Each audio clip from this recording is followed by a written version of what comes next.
ವಿಶ್ವ ವ್ಯಾಪಾರಿ ಸಂಘಟನೆ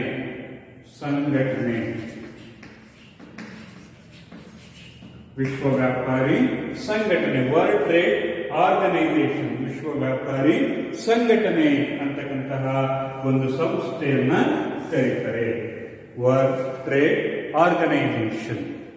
ಈ ವರ್ಲ್ಡ್ ಟ್ರೇಡ್ ಆರ್ಗನೈಸೇಷನ್ ಅಂತಕ್ಕಂಥದ್ದು ಏನು ಅಂತ ಹೇಳಿದ್ರೆ 1995 ಜನವರಿ 1ರಂದು ಅಸ್ತಿತ್ವಕ್ಕೆ ಬರುತ್ತೆ.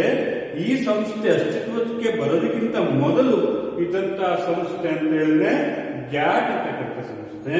ಈ ಸಂಸ್ಥೆಯ ಪೂರ್ಣ ಹೆಸರು ಸುಂಕಗಳು ಮತ್ತು ವ್ಯಾಪಾರದ ಮೇಲಿನ ಸಾಮಾನ್ಯ ಒಪ್ಪಂದ, general agreement on tariff and trade ಅಂತ ಹೇಳಿ, general agreement on tariff and trade. ಈ ಸಂಸ್ಥೆ 1948ರಲ್ಲಿ. ಈ ಸಂಸ್ಥೆಯಲ್ಲಿ ಕೆಲವೊಂದು ದೋಷಗಳಿದ್ವು. ಆ ದೋಷಗಳನ್ನ ಸರಿಪಡಿಸಿ ಇದಕ್ಕೆ ಹೊಸದಾಗಿರ್ತಕ್ಕಂತಹ ಒಂದು ಹೆಸರನ್ನ ಇಡ್ತೀವಿ. ಅದೇನೆ ವಿಶ್ವ ವ್ಯಾಪಾರಿ ಸಂಘಟನೆ 1995ರಲ್ಲಿ ಅಸ್ತಿತ್ವಕ್ಕೆ ಬರ್ತಕ್ಕಂಥದ್ದು. ಹಾಗಾಗಿ ಗ್ಯಾಟ್ನ ಉತ್ತರಾಧಿಕಾರಿಯಾಗಿರ್ತಕ್ಕಂಥ ಸಂಸ್ಥೆ ವಿಶ್ವ ವ್ಯಾಪಾರಿ ಸಂಘಟನೆ. ವಿಶ್ವ ವ್ಯಾಪಾರಿ ಸಂಘಟನೆ ಅಂತಕ್ಕಂಥದ್ದನ್ನ ನಾವು ನೋಡ್ತೀವಿ. ಇದು ಅಂತಾರಾಷ್ಟ್ರೀಯ ಮಟ್ಟದ ವ್ಯಾಪಾರ ವಹಿವಾಟುಗಳನ್ನ ನಿರ್ವಹಿಸ್ತಾ ಇರೋದ್ರಿಂದ ಇದನ್ನ ಅಂತಾರಾಷ್ಟ್ರೀಯ ವ್ಯಾಪಾರದ ಕಾವಲು ನಾಯಿ ಅಂತ ಸಹ ಕರೀತಾರೆ. ಕಾವಲು ನಾಯಿ ಅದು ವಿಶ್ವ ಮಟ್ಟದಲ್ಲಿರ್ತಕ್ಕಂತಹ ಅಂದ್ರೆ ಮೇಲ್ವಿಚಾರಣೆ, ಅಂತಾರಾಷ್ಟ್ರೀಯ ವ್ಯಾಪಾರದ ಒಂದು ಮೇಲ್ವಿಚಾರಣೆಯನ್ನ ಇದು ನಡೆಸ್ತಾ ಇರೋದ್ರಿಂದ ಇದನ್ನ ಅಂತಾರಾಷ್ಟ್ರೀಯ ವ್ಯಾಪಾರದ ಅಥವಾ ವಿಶ್ವ ವ್ಯಾಪಾರದ ಕಾವಲು ನಾಯಿ ಅಂತೇಳಿ ಕರಿತೀವಿ. ಈ ಸಂಸ್ಥೆಯ ಮುಖ್ಯ ಉದ್ದೇಶಗಳೇನು? ಈ ಸಂಸ್ಥೆಯ ಉದ್ದೇಶಗಳು. ಈ ಸಂಸ್ಥೆಯ ಮುಖ್ಯ ಉದ್ದೇಶ ಅಂತ ಹೇಳಿದ್ರೆ, ಒಂದು, ನಿರಂಕುಶ ವ್ಯವಹಾರಗಳನ್ನು ತಡೆಯುವುದು. ನಿರಂಕುಶ ವ್ಯಾಪಾರವನ್ನು ತಡೆಯುವುದು.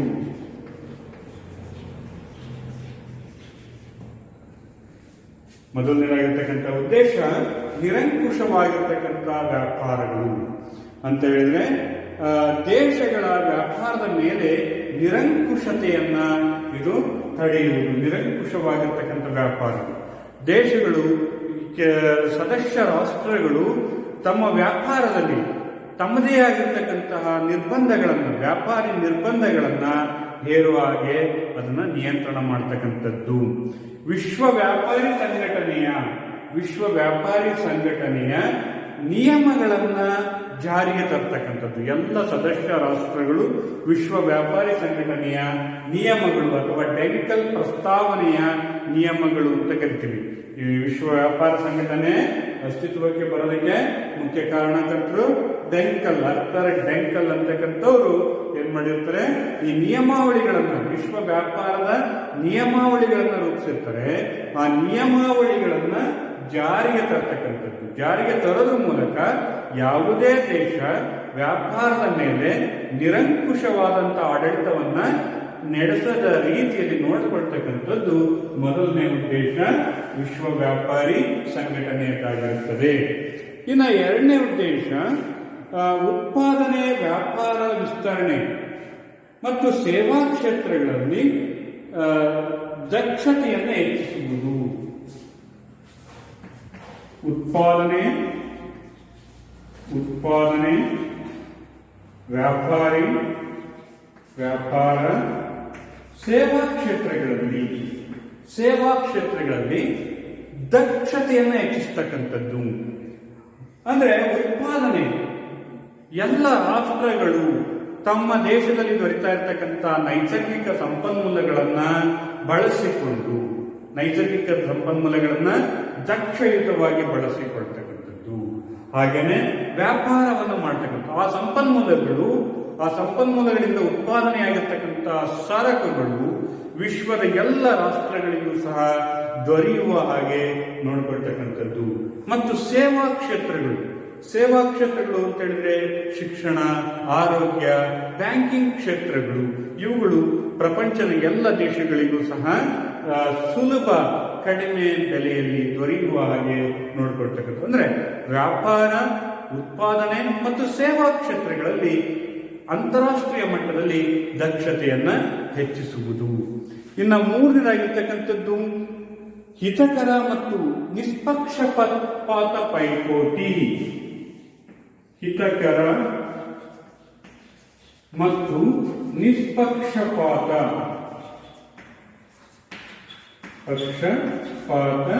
ಪೈಪೋಟಿ. ಹಿತಕರ ಮತ್ತು ನಿಷ್ಪಕ್ಷಪಾತವಾಗಿರ್ತಕ್ಕಂತಹ ಪೈಪೋಟಿಯನ್ನ ಹೆಚ್ಚಿಸುವುದು. ನಿಷ್ಪಕ್ಷಪಾತವಾಗಿರ್ತಕ್ಕಂತಹ ಪೈಪೋಟಿಯನ್ನ ಹೆಚ್ಚಿಸುವುದು ಅಂತ ಹೇಳಿದ್ರೆ ಇಲ್ಲಿ ಅಂತಾರಾಷ್ಟ್ರೀಯ ಮಟ್ಟದ ಪೈಪೋಟಿ, ಒಂದು ರಾಷ್ಟ್ರ ಮತ್ತೊಂದು ರಾಷ್ಟ್ರದ ಸರಕುಗಳ ಬೆಲೆಗಳು, ವಸ್ತುಗಳ ಬೆಲೆಗಳು, ಯಾವುದೇ ದೇಶ ವಸ್ತುಗಳ ಬೆಲೆಗಳನ್ನ ಗಣನೀಯವಾಗಿ ಇಳಿಸಿದಂಗೆ ಅಥವಾ ಹೆಚ್ಚಿಸಿದ ಹಾಗೆ ಒಂದು ರಾಷ್ಟ್ರಗಳ ನಡುವೆ ಒಂದು ವ್ಯಾಪಾರದಲ್ಲಿ ಹಿತಕರವಾಗಿರ್ತಕ್ಕಂತಹ ಪೈಪೋಟಿಯನ್ನ ರಚನೆ ಮಾಡತಕ್ಕಂಥದ್ದು.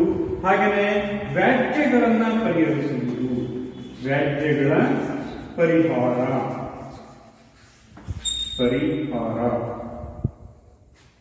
ವ್ಯಾಜ್ಯಗಳ ಪರಿಹಾರವನ್ನ ಮಾಡ್ತಕ್ಕಂಥದ್ದು. ವ್ಯಾಜ್ಯಗಳು ಅಂತ ಹೇಳಿದ್ರೆ ರಾಷ್ಟ್ರಗಳ ನಡುವೆ ಏನಾದರೂ ವ್ಯಾಪಾರದಲ್ಲಿ ವ್ಯಾಜ್ಯಗಳು ಸಂಭವಿಸಿದ್ರೆ ಆ ವ್ಯಾಜ್ಯಗಳನ್ನ ಅಲ್ಲಿಯೇ ನಿವಾರಣೆ ಮಾಡ್ತಕ್ಕಂಥದ್ದು, ಪರಿಹರಿಸತಕ್ಕಂಥದ್ದು ವಿಶ್ವ ವ್ಯಾಪಾರ ಸಂಘಟನೆಯ ಮುಖ್ಯ ಉದ್ದೇಶ ಆಗಿತ್ತು. ಆನಂತರ ತೆರಿಗೆಗಳು ಮತ್ತು ಇತರೆ ಅಡೆತಡೆಗಳನ್ನ ನಿವಾರಿಸುವುದು. ಅಡೆತಡೆಗಳ ನಿವಾರಣೆ ಅಥವಾ ವ್ಯಾಪಾರಿ ನಿರ್ಬಂಧಗಳ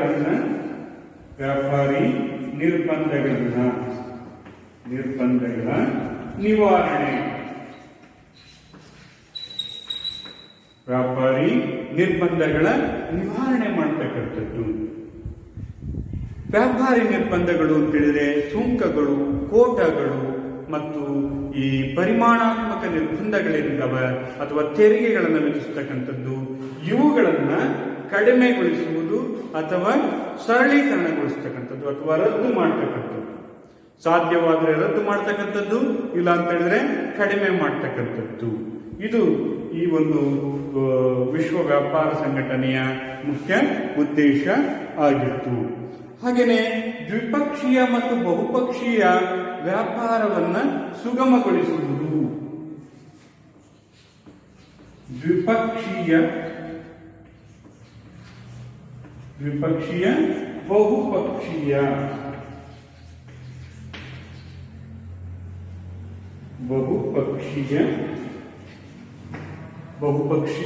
ವ್ಯಾಪಾರಗಳನ್ನ ಸುಗಮಗೊಳಿಸುವುದು. ರಾಷ್ಟ್ರಗಳ ನಡುವೆ ನಡೆದಂತಹ ವ್ಯಾಪಾರ ಒಪ್ಪಂದಗಳು, ಒಂದು ರಾಷ್ಟ್ರ ಬೇರೆ ಬೇರೆ ದೇಶಗಳ ಜೊತೆಗೆ ವ್ಯಾಪಾರ ಒಪ್ಪಂದಗಳನ್ನೇನಾದರೂ ಮಾಡಿಕೊಂಡಿದ್ರೆ ಅಂತಹ ವ್ಯಾಪಾರ ಒಪ್ಪಂದಗಳನ್ನ ಸರಳೀಕರಣಗೊಳಿಸ್ತಕ್ಕಂಥದ್ದು, ಅವುಗಳನ್ನ ಕಾರ್ಯರೂಪಕ್ಕೆ ಬರುವ ಹಾಗೆ ನೋಡ್ಕೊಳ್ತಕ್ಕಂಥ ಜವಾಬ್ದಾರಿ ವಿಶ್ವ ವ್ಯಾಪಾರ ಸಂಘಟನೆಗೆ ಸೇರಿರ್ತಕ್ಕಂಥದ್ದು. ಹಾಗೆಯೇ ವಿಶ್ವದ ಸಂಪನ್ಮೂಲಗಳು, ದೇಶದಲ್ಲಿ ಯಾವುದೇ ದೇಶದಲ್ಲಿ ಇರತಕ್ಕಂತಹ ಈ ಒಂದು ಜಾಗತಿಕ ಸಂಪನ್ಮೂಲಗಳ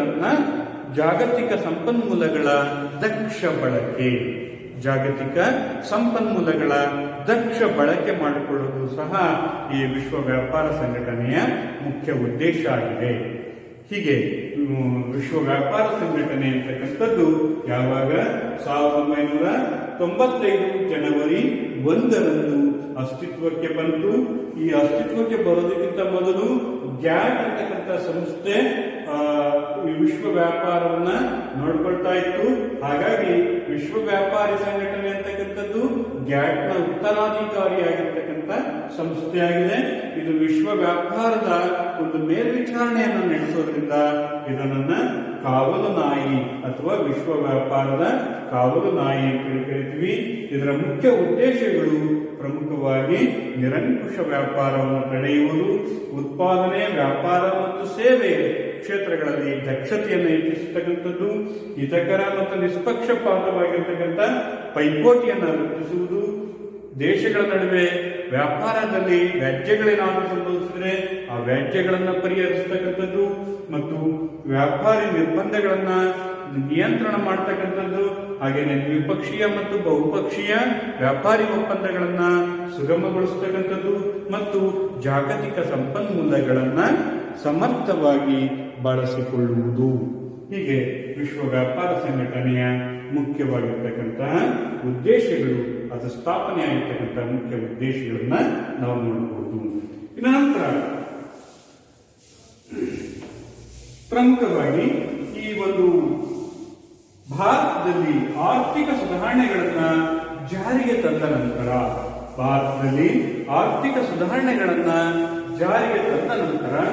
ಭಾರತದ ಅರ್ಥವ್ಯವಸ್ಥೆಯ ಮೇಲೆ ಆಗಿರುವಂತಹ ಪರಿಣಾಮಗಳು, ಅದರ ಪರಿಣಾಮಗಳು ಏನಾಗಿದ್ದಾವೆ ಅಂತಕ್ಕಂಥದ್ದನ್ನ, ಅಂದ್ರೆ ಒಂದು ಮೌಲ್ಯಮಾಪನ, ಎಲ್ಪಿಜಿಯ ಮೌಲ್ಯಮಾಪನ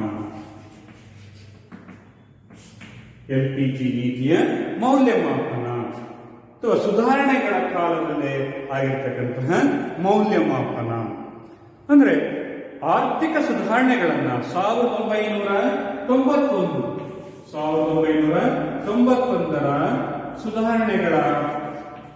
ಸುಧಾರಣೆಗಳ ಪರಿಣಾಮ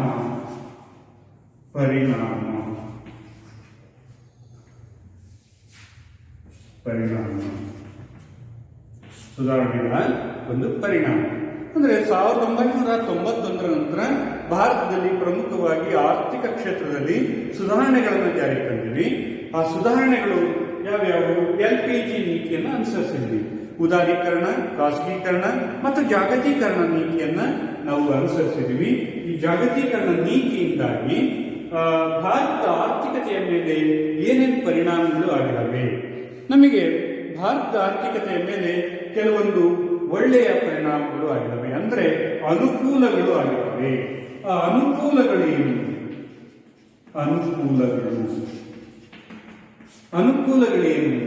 ಒಂದು, ಜಿಡಿಪಿಯಲ್ಲಿ ಹೆಚ್ಚಳ ಆಗಿದೆ. ಭಾರತದ ಆರ್ಥಿಕತೆಯಲ್ಲಿ ಆರ್ಥಿಕ ಬೆಳವಣಿಗೆ ಅಂತಕ್ಕಂಥದ್ದು ಕಂಡು ಬಂದಿದೆ. ಭಾರತದ 1980-81ರಲ್ಲಿ ಭಾರತದ ಜಿಡಿಪಿ ಎಷ್ಟಿತ್ತು? 5.6ರಷ್ಟಿತ್ತು. ಭಾರತದ ಜಿಡಿಪಿ 5.6ರಷ್ಟಿತ್ತು.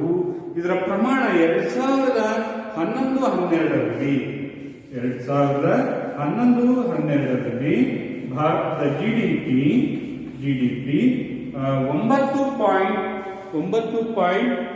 9.3ಕ್ಕೆ ಹೆಚ್ಚಾಯಿತು.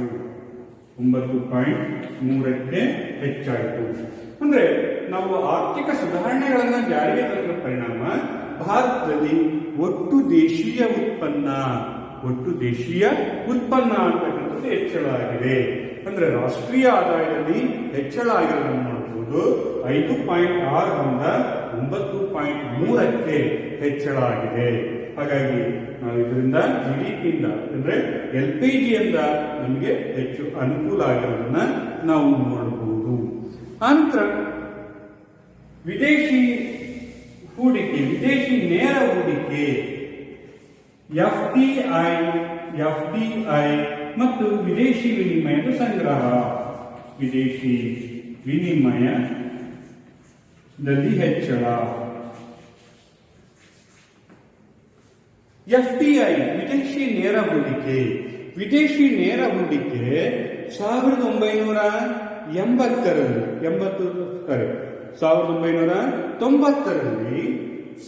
1990ರಲ್ಲಿ ಭಾರತದ ಎಫ್ಡಿಐ 100 ಮಿಲಿಯನ್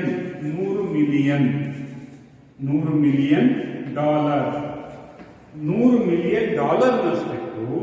ಇದರ ಪ್ರಮಾಣ 2012-13ರಲ್ಲಿ ಇದರ ಪ್ರಮಾಣ 2012-13ರಲ್ಲಿ 264 ಬಿಲಿಯನ್ ಡಾಲರ್. 1990ರಲ್ಲಿ ವಿದೇಶಿ ನೇರ ಹೂಡಿಕೆ ಎಷ್ಟಿತ್ತು? ಕೇವಲ $100 ಮಿಲಿಯನ್ ಗಳಿಸಿತ್ತು. 2012-13 $264 ಬಿಲಿಯನ್ ಡಾಲರ್ ಪ್ರಮಾಣದಲ್ಲಿ ಹೆಚ್ಚಳ ಆಗಿದೆ. ಅಂದ್ರೆ ವಿದೇಶಿ ಹೂಡಿಕೆಯಲ್ಲಿ ಭಾರತದಲ್ಲಿ ಹೆಚ್ಚಳ ಆಗಿದೆ. ಹಾಗೇನೆ ವಿದೇಶಿ ವಿನಿಮಯದ ಮೀಸಲು ಪ್ರಮಾಣ ಇದೇ ಅವಧಿಯಲ್ಲಿ ವಿದೇಶಿ ವಿನಿಮಯದ ಮೀಸಲು ಪ್ರಮಾಣ ಕೇವಲ $6 ಬಿಲಿಯನ್ ಗಳಿಸಿತ್ತು. ಇದರ ಪ್ರಮಾಣ 2012-13ರಲ್ಲಿ $304 ಮಿಲಿಯನ್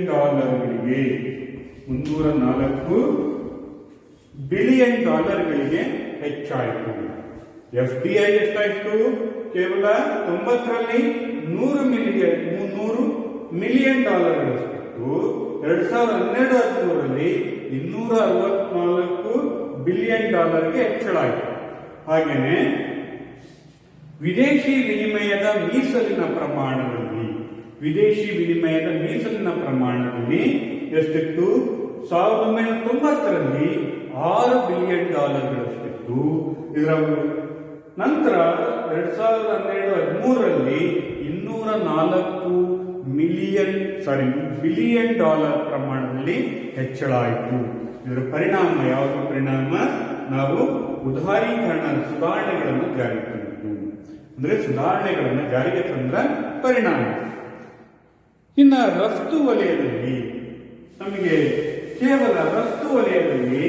ನಾವು ಕೇವಲ ಪ್ರಾಥಮಿಕ ಸರಕುಗಳನ್ನು ಮಾತ್ರ ರಫ್ತು ಮಾಡ್ತಾ ಇದ್ದೀವಿ ಮತ್ತು ಸ್ವಲ್ಪ ಪ್ರಮಾಣದಲ್ಲಿ ಕೈಗಾರಿಕಾ ವಸ್ತುಗಳನ್ನು ರಫ್ತು ಮಾಡ್ತಾ ಇದ್ದೀವಿ.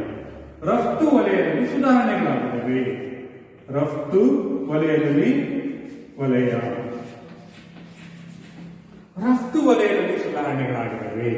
ರಫ್ತು ವಲಯದಲ್ಲಿ ನಾವು ಯಾವಾಗ ಈ ಸುಧಾರಣೆಗಳನ್ನು ಜಾರಿಗೆ ತಂದೀವೋ ಆ ನಂತರದ ಅವಧಿಯಲ್ಲಿ ನಮ್ಮ ವೈವಿಧ್ಯಮಯವಾಗಿರ್ತಕ್ಕಂಥ ಕ್ಷೇತ್ರಗಳು ರಫ್ತನ್ನು ನಾವು ಮಾಡ್ತಾ ಇದ್ದೀವಿ.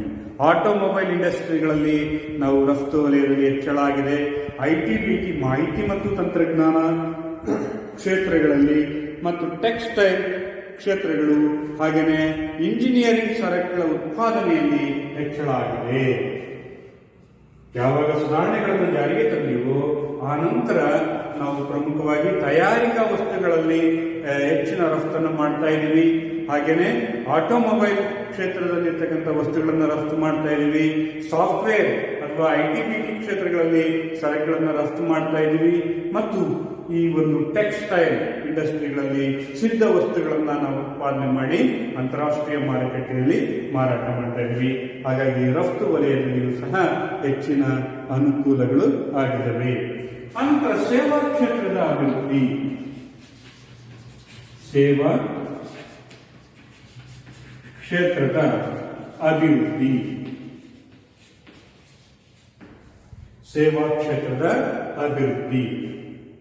ಸೇವಾ ಕ್ಷೇತ್ರದ ಅಭಿವೃದ್ಧಿಯನ್ನು ನಾವು ನೋಡೋದಾದ್ರೆ ಭಾರತದಲ್ಲಿ ಭಾರತದ ಆರ್ಥಿಕ ಬೆಳವಣಿಗೆಯ ಪ್ರಮುಖ ಕ್ಷೇತ್ರ ಅಂತ ಹೇಳಿದ್ರೆ ಸೇವಾ ಕ್ಷೇತ್ರ ಆಗಿದೆ. ನಮಗೆ GDPಯಲ್ಲಿ ಹೆಚ್ಚಿನ ಪಾಲನ್ನ ಮೊದಲು ಸ್ವಾತಂತ್ರ್ಯದ ಸಂದರ್ಭದಲ್ಲಿ ಭಾರತಕ್ಕೆ ಸ್ವತಂತ್ರ ಬಂದಂತ ಸಂದರ್ಭದಲ್ಲಿ ಅತಿ ಹೆಚ್ಚಿನ ಪಾಲು GDPಗೆ ಕೃಷಿ ಕ್ಷೇತ್ರದಿಂದ ಬರ್ತಾ ಇತ್ತು. ಆದರೆ ನಾವು ಯಾವಾಗ ಸುಧಾರಣೆಗಳನ್ನು ಜಾರಿಗೆ ತಂದಿವೋ ಆ ನಂತರ ಅತಿ ಹೆಚ್ಚು ಪಾಲನ್ನು GDPಯಲ್ಲಿ ಪಾಲನ್ನು ಹೊಂದಿರತಕ್ಕಂಥದ್ದು ಸೇವಾ ಕ್ಷೇತ್ರ ಆಗಿದೆ. ಅಂದ್ರೆ ರಾಷ್ಟ್ರೀಯ ಆದಾಯಕ್ಕೆ ಅತಿ ಹೆಚ್ಚನ್ನು ಕೊಡುಗೆಯನ್ನು ನೀಡತಕ್ಕಂಥದ್ದು ಸೇವಾ ವಲಯಗಳಾಗಿವೆ. ಆನಂತರ ಸಂದಾಯ ಬಾಕಿಯ ಸಮರ್ಪಕ ನಿರ್ವಹಣೆ. ಸಂದಾಯ ಬಾಕಿ ಸಂದಾಯ ಬಾಕಿ ಅಂತ ಹೇಳಿದ್ರೆ ಒಂದು ದೇಶ ಜಗತ್ತಿನ ಇತರ ದೇಶಗಳೊಂದಿಗೆ ನಡೆಸಿರ್ತಕ್ಕಂತಹ ಎಲ್ಲ ಆರ್ಥಿಕ ವ್ಯವಹಾರಗಳನ್ನ ತೋರಿಸುವಂತಹ ಒಂದು ಪಟ್ಟಿಯನ್ನೇ ನಾವು ಸಂದಾಯ ಬಾಕಿ ಅಂತ ಕರಿತೀವಿ. ಈ ಸಂದಾಯ ಬಾಕಿಯಲ್ಲಿ ಪ್ರಮುಖವಾಗಿ ರಫ್ತು ವ್ಯಾಪಾರ ಮತ್ತು ಆಮದು ವ್ಯಾಪಾರಗಳನ್ನ ತೋರಿಸ್ತಾ ಇರ್ತೀವಿ. ರಫ್ತು ವ್ಯಾಪಾರ ಮತ್ತು ಆಮದು ವ್ಯಾಪಾರವನ್ನು ನಾವು ನೋಡ್ತಾ ಇರ್ತೀವಿ. ಈ ರಫ್ತು ವ್ಯಾಪಾರ ಮತ್ತು ಆಮದು ವ್ಯಾಪಾರದಲ್ಲಿ ಏನು ನಮ್ಮಲ್ಲಿ ಕೊರತೆ ಇತ್ತು, ಆ ಕೊರತೆಯ ಪ್ರಮಾಣ ಬಹಳಷ್ಟು ಕಡಿಮೆಯಾಗಿರೋದನ್ನ ನಾವು ನೋಡಬಹುದು. ಅಂದ್ರೆ ಸಂದಾಯ ಬಾಕಿಯಲ್ಲಿಯೂ ಸಹ ನಾವು ಒಳ್ಳೆಯ ನಿರ್ವಹಣೆಯನ್ನ ನಿರ್ವಹಿಸ್ತಾ ಇದ್ದೀವಿ. ಯಾರ ಪರಿಣಾಮ? ಆರ್ಥಿಕ ಸುಧಾರಣೆಗಳನ್ನ ಜಾರಿಗೆ ತಂದ್ರ ಪರಿಣಾಮ. ಹೀಗೆ ನಮಗೆ ಈ ಪ್ರಮುಖವಾಗಿ ಅನುಕೂಲಗಳಾಗಿರ್ತಕ್ಕಂಥದ್ದು. ಸುಧಾರಣೆಗಳನ್ನು ಜಾರಿಗೆ ತಂದ ನಂತರ ಭಾರತದ ಆರ್ಥಿಕತೆ ಸಾಕಷ್ಟು ಪ್ರಗತಿಯನ್ನು ಹೊಂದಿತು. ಅದರಲ್ಲಿ GDPಯಲ್ಲಿ ಹೆಚ್ಚಳ ಆಯಿತು. ಹಾಗೆಯೇ ವಿದೇಶಿ ವಿನಿಮಯ ಮತ್ತು ವಿದೇಶಿ ನೇರ ಹೂಡಿಕೆಯಲ್ಲಿ ಹೆಚ್ಚಳ ಆಯಿತು. ರಫ್ತು ವಲಯದಲ್ಲಿ ಸುಧಾರಣೆಗಳನ್ನು ಕಂಡುಬಂತು. ಸೇವಾ ಕ್ಷೇತ್ರಗಳು ಹೆಚ್ಚು ಅಭಿವೃದ್ಧಿ ಹೊಂದಿದವು. ಹಾಗೆಯೇ ಸಂದಾಯ ಬಾಕಿಯಲ್ಲಿಯೂ ಸಹ ನಮ್ಮ ಕೊರತೆಯ ಪ್ರಮಾಣ ಬಹಳಷ್ಟು ಕಡಿಮೆಯಾಯಿತು. ಹೀಗಾಗಿ ಸುಧಾರಣೆಗಳಿಂದಾಗಿರ್ತಕ್ಕಂತಹ ಅನುಕೂಲಗಳು. ಇನ್ನು ಅನಾನುಕೂಲಗಳು ಏನು?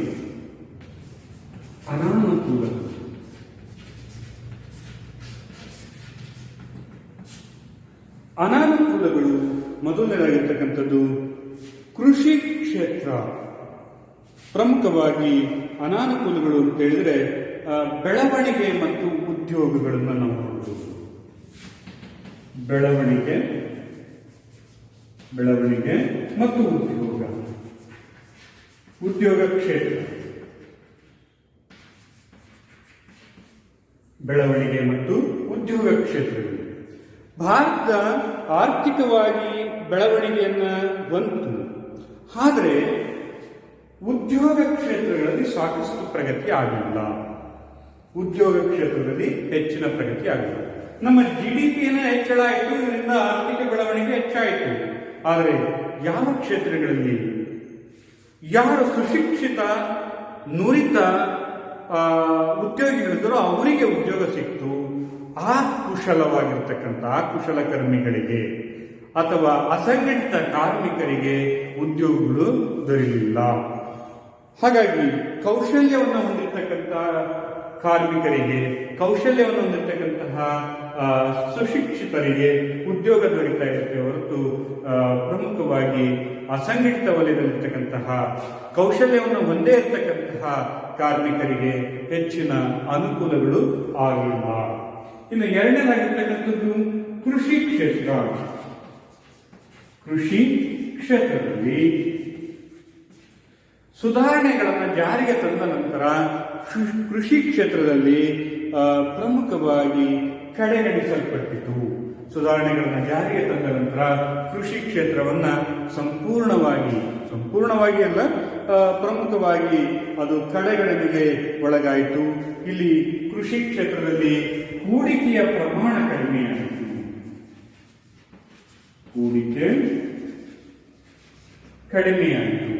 ಕೃಷಿ ಕ್ಷೇತ್ರದಲ್ಲಿ ಹೂಡಿಕೆಯ ಪ್ರಮಾಣ ಕಡಿಮೆಯಾಯಿತು. ಕೃಷಿಯ ಮೂಲ ಸೌಕರ್ಯಗಳಾಗಿರ್ತಕ್ಕಂತಹ ನೀರಾವರಿ, ವಿದ್ಯುತ್ತು, ರಸ್ತೆಗಳು ಮತ್ತು ಕೃಷಿಯಲ್ಲಿ ಸಂಶೋಧನೆಗಳು ಕೃಷಿ ಮಾರುಕಟ್ಟೆ ಕ್ಷೇತ್ರದಲ್ಲಿ ಹೂಡಿಕೆಯ ಪ್ರಮಾಣ ಕಡಿಮೆಯಾಯಿತು. ಇದರಿಂದ ರೈತರು ಸಂಕಷ್ಟಕ್ಕೆ ಒಳಗಾದರು. ನಂತರ ಸುಧಾರಣೆಗಳನ್ನು ಜಾರಿಗೆ ತಂದ ನಂತರ ಈ ಸಹಾಯಧನವನ್ನ ಹಂತವಾಗಿ ಹಿಂಪಡೆಯಲಾಯಿತು. ಸಹಾಯಧನ ಕೃಷಿ ಕ್ಷೇತ್ರದ ಅಭಿವೃದ್ಧಿಗಾಗಿ, ಕೃಷಿ ಕ್ಷೇತ್ರದಲ್ಲಿ ಈ ತಂತ್ರಜ್ಞಾನವನ್ನು ಅಭಿವೃದ್ಧಿಪಡಿಸುವ ಉದ್ದೇಶದಿಂದ ಸರ್ಕಾರ ಸಹಾಯಧನವನ್ನು ನೀಡ್ತಾ ಇತ್ತು. ಆ ಸಹಾಯಧನದ ಪ್ರಮಾಣವೂ ಸಹ ಕಡಿಮೆ ಆಯಿತು. ಉದಾಹರಣೆಗೆ ಯಂತ್ರಗಳಿಗೆ ಸಹಾಯಧನ ನೀಡಲಾಗ್ತಾ ಇತ್ತು. ಹಾಗೆಯೇ ರಸಗೊಬ್ಬರ ಮತ್ತು ಬೀಜಗಳ ಮೇಲೆ ಸಹಾಯಧನವನ್ನು ನೀಡಲಾಗ್ತಾ ಇತ್ತು. ಈ ಸಹಾಯಧನದ ಪ್ರಮಾಣ ಕಡಿಮೆಯಾಯಿತು. ನಂತರ ಕೃಷಿ ಸರಕುಗಳ ಮೇಲೆ ಇರತಕ್ಕಂತಹ ಪರಿಮಾಣಾತ್ಮಕ ನಿರ್ಬಂಧಗಳು, ವ್ಯಾಪಾರಿ ನಿರ್ಬಂಧಗಳನ್ನು ವ್ಯಾಪಾರಿ ನಿರ್ಬಂಧಗಳನ್ನು ರದ್ದುಪಡಿಸಿತು. ಕೃಷಿ ಸರಕುಗಳ ಮೇಲೆ ಇರ್ತಕ್ಕಂತಹ ವ್ಯಾಪಾರಿ ನಿರ್ಬಂಧಗಳನ್ನು ರದ್ದುಪಡಿಸಲಾಯಿತು. ಇದರಿಂದಾಗಿ ಕೃಷಿ ಸರಕುಗಳು, ವಿದೇಶದಿಂದ ಕೃಷಿ ಸರಕುಗಳು ಕಡಿಮೆ ಬೆಲೆಯಲ್ಲಿ ಭಾರತಕ್ಕೆ ಆಮದಾಗ್ತಾ ಇತ್ತು. ಇದರ ಪರಿಣಾಮ ಭಾರತೀಯ ಕೃಷಿ ಸರಕುಗಳಿಗೆ ಬೇಡಿಕೆ ಇಲ್ಲದ ಹಾಗಾಗಿ ಮಾರುಕಟ್ಟೆಯ ಪ್ರಮಾಣ ಕಡಿಮೆ ಆಯಿತು. ಇದರಿಂದ ಒಂದು ಕಡಿಮೆ ಬೆಲೆಯಲ್ಲಿ ರೈತರು ತಮ್ಮ ಸರಕುಗಳನ್ನು ಮಾರಬೇಕಾಯಿತು. ಹಾಗಾಗಿ ರೈತರ ಆದಾಯ ಕಡಿಮೆ ಆಯಿತು. ಅಂತರ ಕನಿಷ್ಠ ಬೆಂಬಲ ಬೆಲೆಯನ್ನ ಅದು ಸರ್ಕಾರ ಹಂತ ಹಂತವಾಗಿ ಹಿಂಪಡಿತಾ ಬಂತು. ಕನಿಷ್ಠ ಬೆಂಬಲ ಬೆಲೆ ನೀತಿಯನ್ನ ಸರ್ಕಾರ ಹಂತ ಹಂತವಾಗಿ ಹಿಂಪಡೆದದ್ದು ಕೃಷಿ ಕ್ಷೇತ್ರದ ಒಂದು ಆದಾಯದ ಕೊರತೆಗೆ ಕಾರಣ ಆಯಿತು. ಅನಂತರ ಕೃಷಿ ಕ್ಷೇತ್ರದಲ್ಲಿ ಈ ವಾಣಿಜ್ಯ ಬೆಳೆಗಳಿಗೆ ಪ್ರೋತ್ಸಾಹ ನೀಡಲಾಯಿತು. ವಾಣಿಜ್ಯ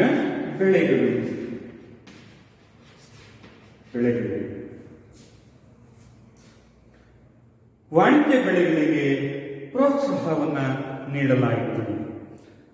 ಆಹಾರ ಧಾನ್ಯಗಳ ಉತ್ಪಾದನೆಗಿಂತ ವಾಣಿಜ್ಯ ಬೆಳೆಗಳಿಗೆ ಹೆಚ್ಚಿನ ಬೇಡಿಕೆ ಬರ್ತಾ ಇತ್ತು. ಹಾಗಾಗಿ ಎಲ್ಲ ರೈತರು ಸಹ ಈ ವಾಣಿಜ್ಯ ಬೆಳೆಗಳನ್ನೇ ಬೆಳೆಯಲಿಕ್ಕೆ ಪ್ರಾರಂಭ ಮಾಡಿದ್ರು. ಆಹಾರ ಧಾನ್ಯಗಳ ಉತ್ಪಾದನೆಯ ಪ್ರಮಾಣ ಕಡಿಮೆ ಆಗಲಿಕ್ಕೆ ಪ್ರಾರಂಭ ಆಯಿತು. ಇದು ಯಾವುದು ಪರಿಣಾಮ? ಈ ಒಂದು ಸುಧಾರಣೆಗಳನ್ನ ಜಾರಿಗೆ ತಂದ್ರ ಪರಿಣಾಮ. ಹಾಗಾಗಿ ಕೃಷಿ ಕ್ಷೇತ್ರ ತುಂಬಾ ನಿರ್ಲಕ್ಷ್ಯಕ್ಕೆ ಒಳಗಾಗ್ತಕ್ಕಂತಹ ಕ್ಷೇತ್ರ ಆಯಿತು. ಇನ್ನು ಮೂರನೇದಾಗಿರ್ತಕ್ಕಂಥದ್ದು ಕೈಗಾರಿಕೆಗಳು.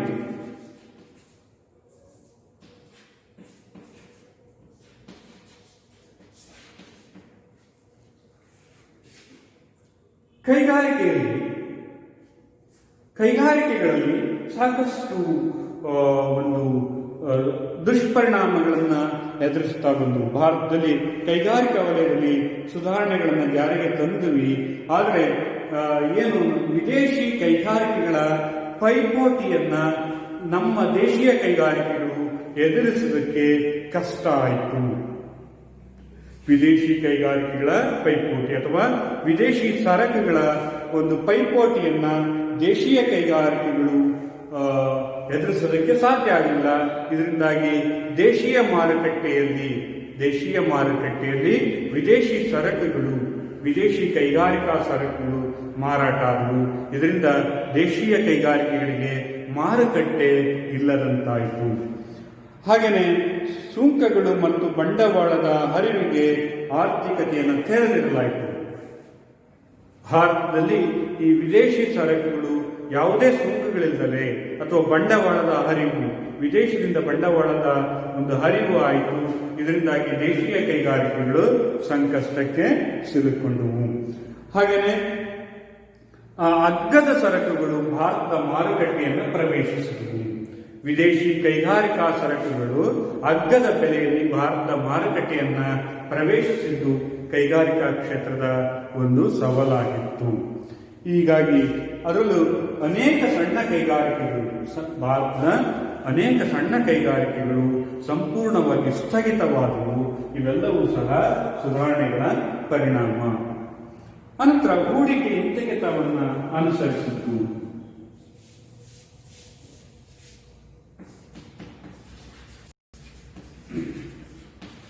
ಹೂಡಿಕೆ ಹಿಂತೆಗೆತ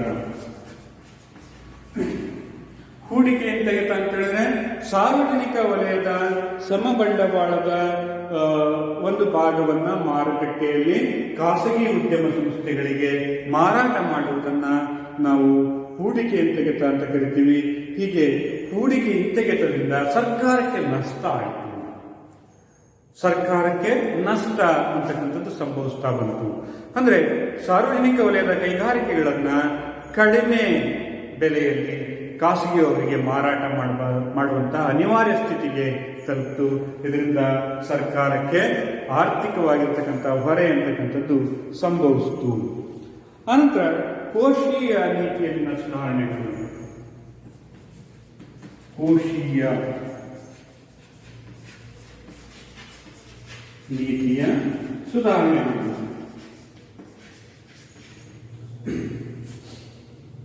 ಕೋಶೀಯ ನೀತಿಯಲ್ಲಿ ನಾವು ಅನೇಕ ಸುಧಾರಣೆಗಳನ್ನು ತಂದಿವಿ. ಅದರಲ್ಲೂ ಸಹ ತೆರಿಗೆ ಸಂಗ್ರಹವನ್ನು ಹೆಚ್ಚಿಸಬೇಕು ಅಂತ ಉದ್ದೇಶ ಇಟ್ಟುಕೊಂಡು ನಾವು ಕೋಶೀಯ ವಲಯದಲ್ಲಿ ಸುಧಾರಣೆಗಳನ್ನ ಜಾರಿಗೆ ತರ್ತೀವಿ. ಆದರೆ ಈ ಕೋಶೀಯ ನೀತಿಯಿಂದಾಗಿ ತೆರಿಗೆಯ ಸಂಗ್ರಹದ ಪ್ರಮಾಣ ಕಡಿಮೆ ಆಗ್ತಾ ಹೋಗ್ತದೆ. ಯಾಕೆಂತ ಹೇಳಿದ್ರೆ ಅಲ್ಲಿ ತೆರಿಗೆಯ ದರಗಳನ್ನು ಕಡಿಮೆ ಮಾಡೋದ್ರಿಂದ ತೆರಿಗೆಯ ಸಂಗ್ರಹದ ಪ್ರಮಾಣ ಕಡಿಮೆ ಆಗುತ್ತೆ. ಹಾಗಾಗಿ ಈ ಪ್ರಮುಖವಾಗಿರ್ತಕ್ಕಂತಹ ಅನಾನುಕೂಲಗಳನ್ನು ಸಹ ನಾವು ನೋಡ್ಬೋದು. ಹಾಗೆಯೇ ಜಾಗತೀಕರಣದ ನೀತಿಯನ್ನ ತಂದದ್ರ ಪರಿಣಾಮ ದೇಶೀಯ ಕೈಗಾರಿಕೆಗಳನ್ನ ಸಂರಕ್ಷಿಸೋದಕ್ಕೆ ಕಷ್ಟ ಆಯಿತು. ಜಾಗತೀಕರಣದ ಪರಿಣಾಮ ದೇಶೀಯ ಕೈಗಾರಿಕೆಗಳನ್ನು ಸಂರಕ್ಷಣೆ ಮಾಡೋದು ಕಷ್ಟ ಆಯಿತು.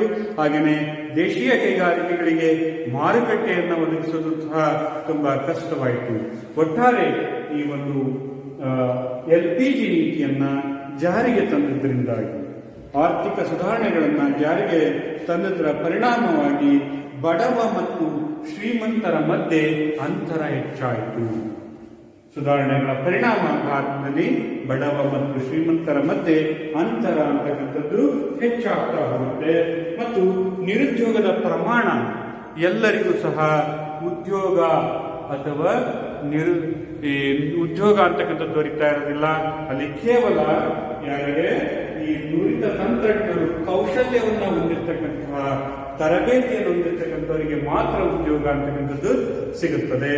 ಈ ತರಬೇತಿ ಹೊಂದೇ ಇರತಕ್ಕಂಥವ್ರು ಒಂದು ಅಸಂಘಟಿತ ವಲಯದಲ್ಲಿರ್ತಕ್ಕಂಥ ಕಾರ್ಮಿಕರಿಗೆ ಉದ್ಯೋಗದ ಪ್ರಮಾಣ ಅಂತಕ್ಕಂಥದ್ದು ಕಡಿಮೆ ಆಗ್ತಾ ಹೋಗುತ್ತದೆ. ಹೀಗಾಗಿ ಈ ಒಂದು LPG ನೀತಿಗಳು ಅಥವಾ ಸುಧಾರಣೆಗಳ ಒಂದು ಪರಿಣಾಮವನ್ನು ನಾವು ನೋಡೋದಾದ್ರೆ ಇದರಿಂದ ಆಗ್ತಕ್ಕಂಥ ಅನುಕೂಲಗಳು ಸಾಕಷ್ಟಿದೆ. ಅನುಕೂಲಗಳು: ನಮ್ಮ ದೇಶದ ರಾಷ್ಟ್ರೀಯ ಆದಾಯ ಹೆಚ್ಚಾಯಿತು, ವಿದೇಶಿ ಹೂಡಿಕೆ ಮತ್ತು ವಿದೇಶಿ ವಿನಿಮಯದ ಸಂಗ್ರಹದಲ್ಲಿ ಹೆಚ್ಚಳ ಆಯಿತು, ರಫ್ತು ವಲಯದಲ್ಲಿ ವಿಸ್ತಾರ ಆಯಿತು, ಸೇವಾ ಕ್ಷೇತ್ರಗಳು ಹೆಚ್ಚು ಬೆಳವಣಿಗೆಯನ್ನು ಸಾಧಿಸಿದವು, ಸಂದಾಯ ಬಾಕಿಯಲ್ಲಿರ್ತಕ್ಕಂಥ ಕೊರತೆ ಅಂತಕ್ಕಂಥದ್ದು ಕಡಿಮೆ ಆಯಿತು. ಇಷ್ಟೆಲ್ಲ ಅನುಕೂಲಗಳಿದ್ದು ಮುಖ್ಯವಾಗಿ ಮೂಲಭೂತ ಕ್ಷೇತ್ರಗಳು, ಭಾರತದ ಮೂಲಭೂತ ಕ್ಷೇತ್ರಗಳಾಗಿರ್ತಕ್ಕಂತಹ ಕೃಷಿ ಮತ್ತು ಕೈಗಾರಿಕೆಗಳು, ಇವುಗಳಿಗೆ ಸಾಕಷ್ಟು ಅನಾನುಕೂಲಗಳಾಗಿರೋದು ನೋಡಬಹುದು. ಒಂದು, ಉದ್ಯೋಗ ಕಡಿಮೆ ಆಯಿತು. ಎರಡನೇದಾಗಿರ್ತಕ್ಕಂಥದ್ದು ಕೃಷಿ ಕ್ಷೇತ್ರ ಸಾಕಷ್ಟು ಒಂದು ಸಂಕಷ್ಟಕ್ಕೆ ಸಿಲುಕಿತು. ಯಾಕೆಂತ ಹೇಳಿದ್ರೆ ಅಲ್ಲಿ ಸಹಾಯಧನ ಕಡಿಮೆ ಆಯಿತು, ವ್ಯಾಪಾರಿ ನಿರ್ಬಂಧಗಳು ಕಡಿಮೆ ಆದವು. ಹಾಗೆಯೇ ವ್ಯಾಪಾರಿ ನಿರ್ಬಂಧಗಳು ನೀಡಲಾಯಿತು, ಹೂಡಿಕೆ ಅಂತಕ್ಕಂಥದ್ದು ಕಡಿಮೆ ಆಯಿತು. ಹಾಗೆಯೇ ಕೃಷಿ ಕ್ಷೇತ್ರ ಕಡೆಗಣಿಸಲ್ಪಟ್ಟಿತು. ಹೆಚ್ಚಿನ ಆದ್ಯತೆ ನಾವು ವ್ಯಾಪಾರ ಕ್ಷೇತ್ರಕ್ಕೆ ಮತ್ತು ಕೈಗಾರಿಕಾ ಕ್ಷೇತ್ರಗಳಿಗೆ ನೀಡಿದ್ವಿ. ಹಾಗೆಯೇ ಕೈಗಾರಿಕಾ ಕ್ಷೇತ್ರಗಳಲ್ಲಿ ಬಂದರೆ ಅಲ್ಲಿ ದೇಶೀಯ ಕೈಗಾರಿಕೆಗಳು ಉತ್ಪಾದನೆ ಮಾಡತಕ್ಕಂಥ ಸರಕುಗಳಿಗೆ ಮಾರುಕಟ್ಟೆಯ ಪ್ರಮಾಣ ಕಡಿಮೆ ಆಯಿತು. ವಿದೇಶಿ ಸರಕುಗಳು ಕಡಿಮೆ ಬೆಲೆಯಲ್ಲಿ ಭಾರತದಲ್ಲಿ ದೊರೆತಾ ಹೋದವು. ಇದರಿಂದ ದೇಶೀಯ ಕೈಗಾರಿಕೆಗಳಿಗೆ ಮಾರುಕಟ್ಟೆ ಕಡಿಮೆ ಆಯಿತು. ಮತ್ತು ಹೂಡಿಕೆ ಹಿಂತೆಗೆತದಿಂದ ಸರ್ಕಾರಕ್ಕೆ ನಷ್ಟ ಆಯಿತು. ಹೂಡಿಕೆಯನ್ನು ಹಿಂತೆಗೆದ ಪರಿಣಾಮವಾಗಿ ಕಡಿಮೆ ಮೌಲ್ಯಕ್ಕೆ, ಕಡಿಮೆ ಬೆಲೆಗೆ ಸಾರ್ವಜನಿಕ ಉದ್ಯಮಗಳನ್ನು ಖಾಸಗಿಯವರಿಗೆ ನಾವು ಮಾರಾಟ ಮಾಡುವಂತಹ ಅನಿವಾರ್ಯತೆಗೆ ಒಳಗಾಯಿತು. ಇದರಿಂದ ಸರ್ಕಾರಕ್ಕೆ ನಷ್ಟ ಆಗುತ್ತೆ. ಇನ್ನು ಕೋಶೀಯ ನೀತಿ, ತೆರಿಗೆ ವಲಯದಲ್ಲಿ ನಾವು ತೆರಿಗೆ ದರಗಳನ್ನು ಕಡಿಮೆ ಮಾಡಿದ್ವಿ. ಇದರ ಪರಿಣಾಮ ಭಾರತದಲ್ಲಿ ತೆರಿಗೆ ಸಂಗ್ರಹದ ಪ್ರಮಾಣ ಕಡಿಮೆ ಆಯಿತು. ಇಷ್ಟು ಈ ಒಂದು ಮೌಲ್ಯಮಾಪನದಲ್ಲಿ ನಾವು ನೋಡಬೇಕಾಗಿರ್ತಕ್ಕಂಥದ್ದು. ಒಟ್ಟಾರೆ ಈ ಮೌಲ್ಯಮಾಪನದಲ್ಲಿ ಬಡವ ಮತ್ತು ಶ್ರೀಮಂತರ ಮಧ್ಯೆ ಅಂತರ ಅಂತಕ್ಕಂಥದ್ದನ್ನು ಹೆಚ್ಚಾಗಿರೋದನ್ನು ನಾವು ನೋಡಬಹುದು. ಹೀಗೆ ಒಟ್ಟಾರೆ ಈ 3ನೇ ಅಧ್ಯಾಯದಲ್ಲಿ ನಾವು ನೋಡಬಹುದಾದ್ರೆ 1991ರ ಆರ್ಥಿಕ ಸುಧಾರಣೆಗಳು ಅಥವಾ ನೂತನ ಆರ್ಥಿಕ ಸುಧಾರಣೆಗಳನ್ನು ಜಾರಿಗೆ ತಂದಿವಿ. ಈ ನೂತನ ಆರ್ಥಿಕ ನೀತಿಗಳು ಜಾರಿಗೆ ತರೋದಕ್ಕೆ ಮುಖ್ಯ ಕಾರಣಗಳೇನು ಅನ್ನೋದನ್ನ ನಾವು ಅದರ ಹಿನ್ನೆಲೆಯನ್ನು ನೋಡಿದ್ದೀವಿ. ಹಾಗೆಯೇ ನೂತನ ಆರ್ಥಿಕ ನೀತಿ ಅಂದ್ರೆ ಏನು, ನೂತನ ಆರ್ಥಿಕ ನೀತಿಯ ಭಾಗಗಳು 2 ಭಾಗಗಳಲ್ಲಿ ನೋಡ್ತೀವಿ. ಒಂದು ಸ್ಥಿರಾತ್ಮಕ ಕಾರ್ಯಕ್ರಮಗಳು, ಒಂದು ರಚನಾತ್ಮಕ ಕಾರ್ಯಕ್ರಮಗಳು ಅಂತಕ್ಕಂಥ 2 ಭಾಗಗಳು ನೋಡ್ತೀವಿ. ಹಾಗೆಯೇ ಆರ್ಥಿಕ ಸುಧಾರಣೆಗಳ ಲಕ್ಷಣಗಳು, ಆರ್ಥಿಕ ಸುಧಾರಣೆಯ ಲಕ್ಷಣಗಳು ಯಾವ್ಯಾವುದು? LPG ಉದಾರೀಕರಣ, ಖಾಸಗೀಕರಣ ಮತ್ತು ಜಾಗತೀಕರಣ, LPG ನೀತಿಗಳನ್ನು ನೋಡ್ತೀವಿ. ಹಾಗೆಯೇ ಅವುಗಳನ್ನು ಜಾರಿಗೆ ತಂದ ಪರಿಣಾಮ, ಅನುಕೂಲಗಳು ಮತ್ತು ಅನಾನುಕೂಲಗಳು. ಇದು 3ನೇ ಚಾಪ್ಟರ್ಲಿ ಬರ್ತಕ್ಕಂತಹ ಪ್ರಮುಖ ವಿಷಯ ವಸ್ತು.